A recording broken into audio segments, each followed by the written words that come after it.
ಓಂ ಸಾಯಿರಾಮ್.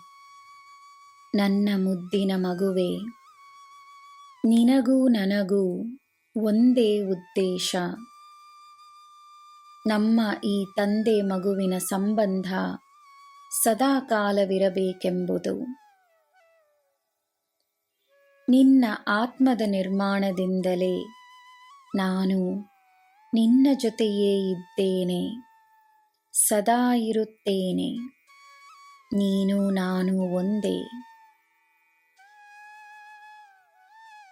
ಎಲ್ಲರೂ ತಮ್ಮಲ್ಲಿ ಏನು ತುಂಬಿಕೊಂಡಿದೆಯೋ ಅದನ್ನು ಪ್ರಪಂಚಕ್ಕೆ ತೋರಿಸುತ್ತಲೇ ಇರುತ್ತಾರೆ. ತನ್ನಲ್ಲಿ ಏನು ಅಧಿಕವಾಗಿದೆಯೋ ಅದನ್ನು ಪ್ರಪಂಚಕ್ಕೆ ನೀಡುತ್ತಾರೆ. ಪ್ರೀತಿ ತುಂಬಿರುವವರು, ಅವರಿಗೆ ಪ್ರೀತಿ ಸಿಕ್ಕಿದರೂ ಸಿಗದಿದ್ದರೂ ಪ್ರಪಂಚಕ್ಕೆ ಪ್ರೀತಿಯನ್ನೇ ನೀಡುತ್ತಾರೆ.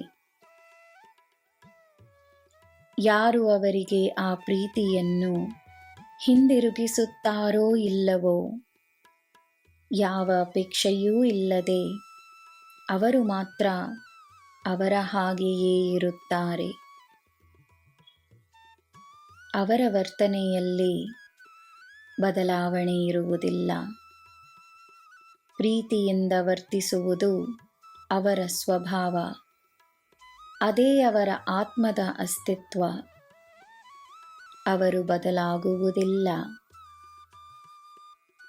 ಅದೇ ರೀತಿ ತಮ್ಮಲ್ಲಿ ದ್ವೇಷ, ಕೋಪ, ಅಸೂಯೆಯನ್ನು ತುಂಬಿಸಿಕೊಂಡಿರುವವರು ಪ್ರಪಂಚಕ್ಕೂ ನಕಾರಾತ್ಮಕತೆಯನ್ನೇ ನೀಡುತ್ತಾರೆ. ಅದು ಅವರ ಅಸ್ತಿತ್ವ. ಅವರೂ ಕೂಡ ಅವರಿಗೆ ಜನರು ಒಳ್ಳೆಯದನ್ನೇ ನೀಡಿದರೂ ಅವರ ಸ್ವಭಾವವನ್ನು ಅವರು ಬದಲಾಯಿಸಿಕೊಳ್ಳುವುದಿಲ್ಲ. ಯಾರು ಹೇಗೆ ಬೇಕಾದರೂ ಇರಲಿ, ನೀನು ನೀನಾಗಿರು. ಯಾರ ವರ್ತನೆಯಿಂದಲೂ ನೀನು ದುಃಖವನ್ನು ಅನುಭವಿಸಬೇಡ. ಎಲ್ಲರಿಗೂ ನಿನ್ನ ಮಹತ್ವವೇನೆಂದು ತಿಳಿಯುವ ಸಮಯ ಖಂಡಿತವಾಗಿಯೂ ಬರುತ್ತದೆ. ನನ್ನ ಮಗುವೇ, ನೀನು ಈ ಸಾಯಿಯ ಮಗುವಾಗಿರು. ನಿನಗೆ ಎಲ್ಲ ಶುಭವೇ.